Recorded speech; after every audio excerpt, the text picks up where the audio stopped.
who planned and executed 2 separate violent attacks on me. Now, before I was attacked, I had big plans. I was very, very ambitious. And if you see me being talked about in tabloid media, I'm often referred to as a former model and former TV presenter. Now, as you can see from my next slide, I wasn't quite there. I mean, that's quite a generous description of my previous career. That photo is me working on Smart Life Casino. If anyone did used to watch channel 938, on a Monday, 4 a.m, you totally would recognise me. I didn't just work on the casino channel, I worked on the DIY channel, selling solar panelled lamps, cordless kettles, electric spoons. I then moved on up into the jewellery space, selling cubic zirconia at 3 a.m. on a Sunday night. And as you get to see me in real life here, you can see all 5'3" of me towering over you, knowing that also Claudia Schiffer was not feeling threatened by my presence in the modelling world around that time. But you know what? I was living in London, I was renting a bedroom in a shared house that I think the rent back then was like 200 quid a month, and I was making enough money to rent that room, to go to auditions, to work on satellite telly, and then go shopping at midnight to get all the reduced meat in Sainsbury's. So it was very much an aspiring moment in my life, an aspiring moment of my career. But it was also a life and a career that did revolve heavily around not just the way that I looked, but also my levels of confidence and self-esteem too. Which is why I assume that when somebody wanted to hurt me, in fact destroy me, the approach that they chose was to throw sulfuric acid into my face. Now, my life was turned upside down in this way 15 years ago. And it happened after a man that I had been dating raped me, beat me, and held me prisoner overnight in a hotel room. All because I had felt that we were not compatible and that I didn't want to have any further dates with him. He then went on to hire a hitman to carry out the acid attack.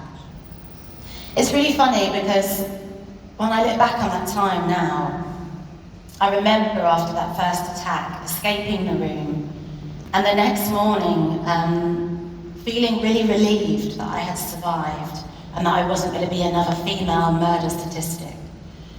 And this sounds really poor taste. I mean, it's not even humour, this is the truth. I remember thinking really funny, quite weird things of like, I'm going to stick to cats from now on. I don't need to date, I'm going to get a hobby, I'm going to start going running, maybe invest in a good sex toy, and just pause relationships altogether. And I suppose, you know, it's not even supposed to be dark humour, it's just facts. I suppose at that point I was completely oblivious to what was going to happen to me in the next following few days, weeks, months, years, actually right up to present day now. I do appreciate this doesn't actually feel like the start of an uplifting motivational talk, but I really want you to bear with me because the way I live my life is I really believe in living in the present tense. You know, we all understand the books like The Power of Now. All we have is this moment that me and you are sharing now. You know, we know people that live in the past, they're really stagnant, they're always, I suppose it's a form of depression, living in the past, and then we do know those whirlwind people that live in the future, who can be quite highly strung, they can be quite anxious. But I think it's really important for me today to go back to the past to give you some context on what happened to me and why I am the person I am today. I thought about what I could share with you because I've got limited time to talk to you. So I need to tell you, you know, the injuries and how I was physically left after that acid attack, but that would be a whole separate conference and probably a whole day. So I'll give you a really short rundown. All my 80s and 90s babies will remember Mr. Potato Head. where you put all the ears and the eyes and the hat and the moustache and you build him. Well, I am Mrs. Potato Head, okay? So my entire face was destroyed. Anyone that's familiar with anatomy and physiology will know how the skin is structured in 4 layers. Underneath the 4 layers is the subcutaneous layer of fat, and then there is the muscle, and then there is the skeleton. My face was melted down to the muscle in some places and down to the skeleton in other places. So they had to remove the rest of the tissue in the medical waste bin at Chelsea and Westminster Hospital, and they started to rebuild my face. So let's think about when you build a house. You have to put the scaffolding up before you dig the foundation, right? So scaffoldings and foundation of my face are made from a man-made dermal substitute, which is collagen and elastin that comes from a cow. So, cue all the moody cow jokes, my face is a cow, right? Then, over the top of that, they needed to get a skin graft, right? So they flipped me over and they took from where my bra strap starts all the way down to below my buttocks, and they took a 1 sheet off my back and my buttocks. So it wasn't like a patchwork quilt. They shaved my head and they stitched it on from top of here down to my chest where the burn goes. So I also have my buttocks on my face, so I am constantly talking out of my arse. I also found out that nobody told me, all these boyfriends I'd had, that I also had quite a hairy arse, right? Most women have to go for like lip and chin wax, yeah? I get downy fuzzy peach hair growing out of the centre of my forehead, which is very interesting when I'm trying to make wax appointments over the phone. Anyway, this surgery goes on for years. My last operation was a month ago. It's been 15 years of surgery. Stop counting at 400. My nose is my ribs, my nostrils are my ear cartilage, my lips are turned inside out, my eyelids are my armpits. One eye came from a deceased donor, another eye doesn't work anymore, I was blinded. I swallowed acid, so my esophagus is made of plastic stenting. Like, you get it, the list goes on. It would probably be a separate medical talk. But it was phenomenal, and I became so fascinated by what could be done medically. I became best friends with my NHS burn surgeon, and it was a real moment of gratitude for the medical care that we have in this country. Another separate talk, save the NHS.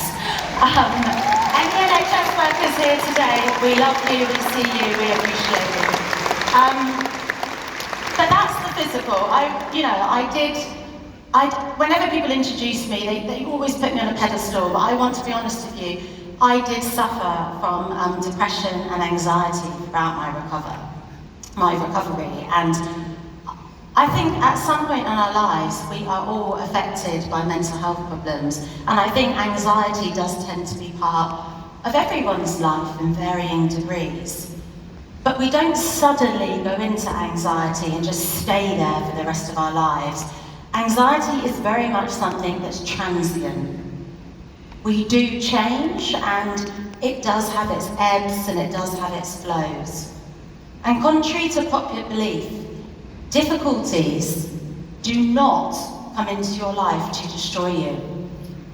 What they actually do is they help you to realise your hidden potential, your hidden power. Difficulties let you step into your power. But you need to let your difficulties know that you too can be difficult. Now, what I realised from my own struggles was that 2 things in life change us all. One is pleasure, and one is pain. They can both be as equally devastating if we had them in excess.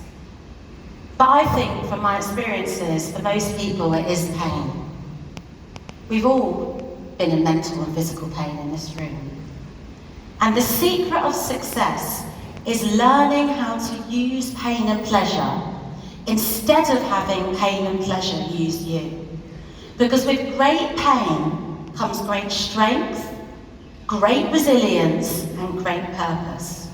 Now, I found my purpose through what happened to me, and that helped me move forward from my trauma. Immediately after that attack, I knew I wanted to help other people.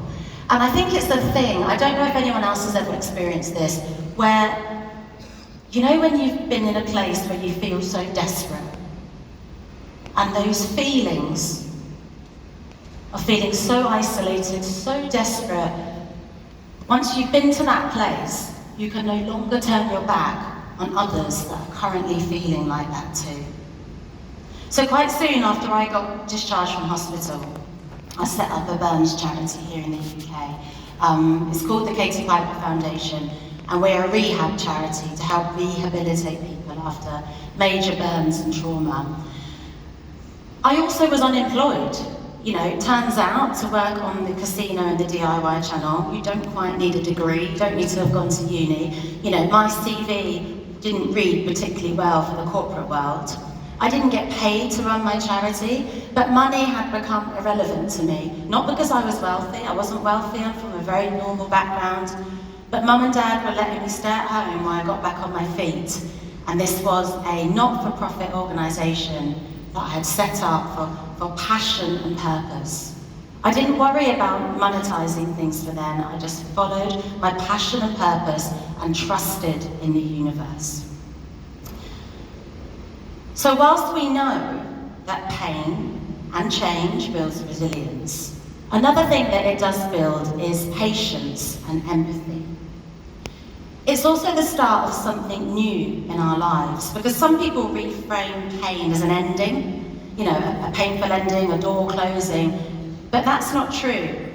And it's a really funny thing when you look at, well, when do people really start living? It's quite sad, isn't it? It's usually when people get diagnosis, some kind of terminal disease, some kind of illness. People start living when they know they're dying. That's when they make the bucket list, don't they? That's when they make the GoFundMe. That's when you see all those things on Facebook. And that's why I want to talk to you today about 3 times in my life when I thought I was dying, and when I thought I was possibly too late for my bucket list, and how they changed my life for the better. So the first time, the obvious one, I was on the street, 5 o'clock, busy time, northwest London, rush hour, and that was when the acid was thrown at me. And I learned that life can change in a second. Just like that. And in that second, I thought about all the people I'd wanted to reach out to, but didn't. I thought about the bucket list. You know, you have it, and even if you don't write one down or put it in your notes section, you have it in your head. You have all the things that you didn't do because of lack of self-belief. I thought about the bridges I needed to mend, but hadn't because I was too pig-headed. All the experiences I wanted to have, but never did. And I promised myself on the high street in that moment, if I get through this, I don't ever want to postpone anything ever again in life. And that urgency and that purpose has changed the way I live in present day. The second, I was in the ambulance at this point, and I was drifting in and out of consciousness. And I remember having this, they were cutting my clothes off. Oh my God, I didn't even have matching underwear on. You know when your mum says matching underwear? I think I even didn't have a bra on. It was horrific. Again, the strangest things you think about in times of chaos. And I lay there drifting in and out of the ambulance thinking, well, you know, maybe this is it. And it felt quite short to be ending at 24 years old, but my life had some good memories in it. But I did have one real regret. And it was a physical feeling in my stomach. It was like an aching in my stomach of regret. And I tell you what it was. It was regret for the time that I'd wasted on the things that did not matter with the people that really, really did. And again, I made myself a promise. I started thinking all about my relationships, not the romantic ones. I started thinking about mum and dad, friends, flatmates, and all the fulfillment I was pursuing. And again, I said to myself, I need to eliminate all this negative energy. If I make it, I need to come back and stop choosing to be right and choose to be happy. The third and final thing that I learned, I've been in a coma for a long time, and I came around in ICU, and I was aware of all the machines keeping me alive. I realised I'd lost my eyesight. And I had this physical symptom, this aching again. It wasn't the stomach, this time it was like in my chest and my heart. And it was bizarre, and I sort of felt a little bit neutral, where I was like, okay, maybe I've died or I'm dying, but you know, it's not that scary. This is the only certainty in life. We prepare for dying all of our entire life, but it had felt somewhat abrupt again. And I started to feel this sadness. And this time the sadness was, if only I could have had more of a positive impact on the world. You know, made my family proud of me, left some kind of legacy. But you know what I didn't realise on those separate days, those 3 days? I had been given a gift. It was a miracle of a gift, not the obvious one of survival, of not dying. I was given another gift, and that was to be able to go into the future, to feel those regrets and that sadness, and to come back and live differently. We've all read those books from like palliative care nurses of everyone's regrets when they're about to go and it's too late. Let me give you my gift today. Take my gift, where I could go there and reflect and come back and live differently. Go to that place, even if you have to close your eyes now, however you have to go to that place, go to one of those days out of the 3 I was in, pick one of them, go onto the street where I was, go into the ambulance where I was, or go into ICU where I woke up. And now think about your family and your friends and how you live your life. If you were in that situation and you're being honest with yourself, what would you change? What would you get done that you're waiting to get done when you're richer, thinner, more confident? How would you change your communications, how you speak to people, your relationships, your energy? Don't wait till it's too late. Seize it now and don't live with any regrets. You know, I found my why at quite a young age. And for people that don't know what their why is yet, one thing I will say to you is that dark times give you your why. Nobody found their why on some kind of mediocre day. You know, that might be bleak, it might be comforting, but just know that when those dark times arise, you'll be able to turn them round and use them as a positive thing. Now you'll see from my next slide, I've chosen not to use too graphic pictures. This was when I woke up, I'd had my treatment, and I was getting ready to be discharged from hospital. And I started to talk to people about rebuilding my life, and I wanted to start writing. Bearing in mind, I don't have A-levels, I have GCSEs, no formal education, and when I told people that I wanted to write my story, I got a lot of naysayers. Well, you're not a writer, how are you going to write your story? Well, I don't think you should talk about what happened to you, it's a bit dangerous. Oh, I'm not sure about the legal implications. So I ignored everybody, and I started to write my own story on a really massive Toshiba laptop that had a really long cord that had to be plugged in at the wall. And I submitted my life story to numbers of publishers who all didn't watch the DIY channel, as it turns out, and had never heard of me. And it was a really difficult story to get people to feel was uplifting enough to share with everyone else. People shut me down. This was before Me Too, this was before Time's Up, this was before we really talked about women being assaulted. But I didn't give up. You know, their no was for them, it wasn't for me. They didn't know how to make that story work. I knew how to turn that story into a best-selling memoir.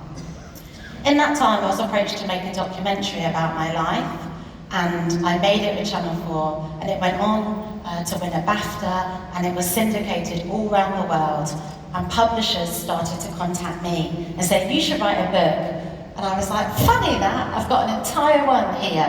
And you'll see at the next slide, I then went on to publish my story, and I've actually written 14 books now, and I travel all around the world. Thank you.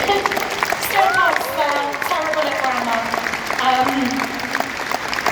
But I built this career in publishing, and then from the next slide you'll see I then went on to start working in children's publishing, and I was able to go and follow this passion also of presenting, working in television. But all of it has been an endurance, because a big part of it has been about blocking the outside noise out. And that's something that all of us need to do. You know, I would get these outside messages about my appearance, my beauty, me being less than able, me being classed as disabled, blind, burn, snobbery, classism, not having the right qualifications. These are all made up rules by people that made them up to keep other people down to their advantage. And I actually think one of the biggest issues facing all of us at the moment, particularly when it comes to our careers and our profession and our self-belief, is that we're taught that we should love every job that we do, or even outside of professions, every path we take, every relationship we enter, that it should just flow and it should just be enjoyable. And what this does is it stops people building resilience. It stops us being able to cope. Because yes, trauma is a fact of life, but it needn't be a life sentence. So then when the going gets tough, what this causes us to do is to seek a new role, seek a new job, or maybe distractions in tough times, unhealthy coping mechanisms. And then that halts the learning process. And the result is, we never ever find out what we love to do. We give up, and we never endure that climb. We never get to the summit to see that beautiful, beautiful view. I believe that my story actually isn't one of misery. I think that my story is one of hope. You can survive without food for 3 weeks. You can survive without water for 3 days. And you can survive without air for 3 minutes. But you cannot survive without hope. And that is what I held on to in some of my darkest hours. And actually, this is a universal message. You know, I said earlier, when people talk about me, they always call me inspirational. I call bullshit on that. Nobody is more inspirational than the next person. It's not about celebrities or people being these unique people with superpowers. Every single one of us has something inside of us, and it's called the human spirit. And it is incredible. It is our ability to adapt, to be malleable, to reinvent, to evolve, to survive when we are faced with adversity. To survive in life, you must never be rigid. You must always be willing to reinvent and to change, and never be scared of a little side hustle, which I know everyone in this room knows all about. And that's why I respect you guys. I love what you're about, and I feel that we have a real connection today. And I want everyone to know, never fear change. You can stand up in the face of fear and ask the question, what can I learn from this experience? You know, I had this huge turning point in my life when I realized that sometimes you just have to let go of what you thought should happen and live in what is really happening. So I'm just going to give you a little bit of takeaway before I leave the stage. You might want to write this down, you might be able to remember it. There are 4 key decisions that we make in our life, and you need to be able to answer these about yourself. What do I do for money? Who do I give my love to? How do I serve others? And how do I feel about myself? I try to answer those annually. I sit down, I do it with my husband, I sometimes do it with my eldest daughter. If you can answer those over the next few days, you will be able to begin to live your life intentionally. And it's not just about having these amazing goals, you know, it's sometimes the mundane parts of life as well that are just as important. There's a beautiful quote about life being mundane. Some of you will know this one. Life is amazing, then it's awful, and then it's amazing again. And in between the amazing and awful, it's ordinary and mundane and routine. But breathe in the amazing and hold on tight through the awful, and relax and exhale during the ordinary. Because that's just living, heartbreaking, soul healing, amazing, awful, ordinary life. And it is breathtakingly beautiful. Now, when I look back on my life, particularly in my 20s, pre that attack, you know, I thought that I was invincible. Disease, disability, sickness, that happens to other people in films or on the news. It's not going to happen to me. And then in about 30 seconds, I was afflicted by all of those things. But you know, the facts were for me, yes, my attackers could take my looks, my youth, some of my senses. But they could only touch the surface. They could only touch what they could see.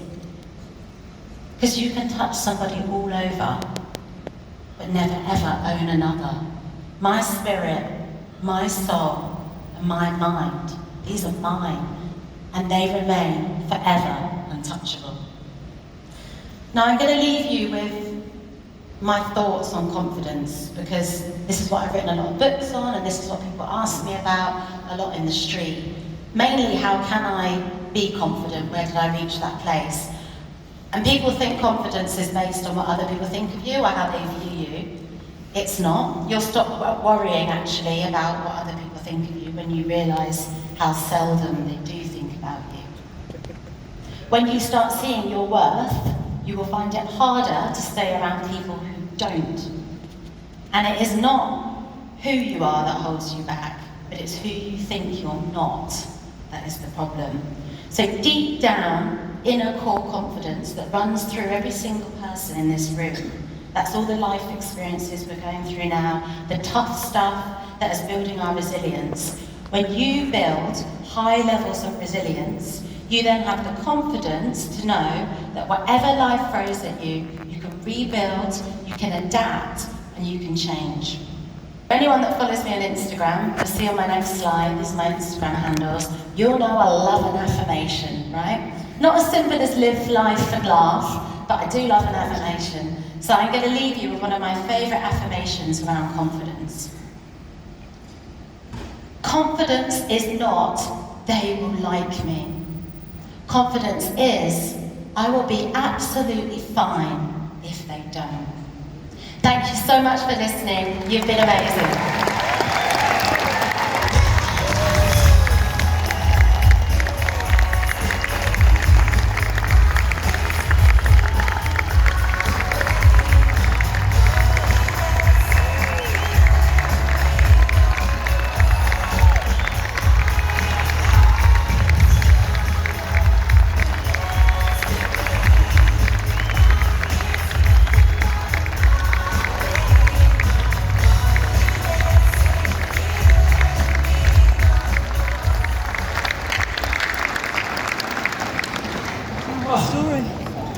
Amazing.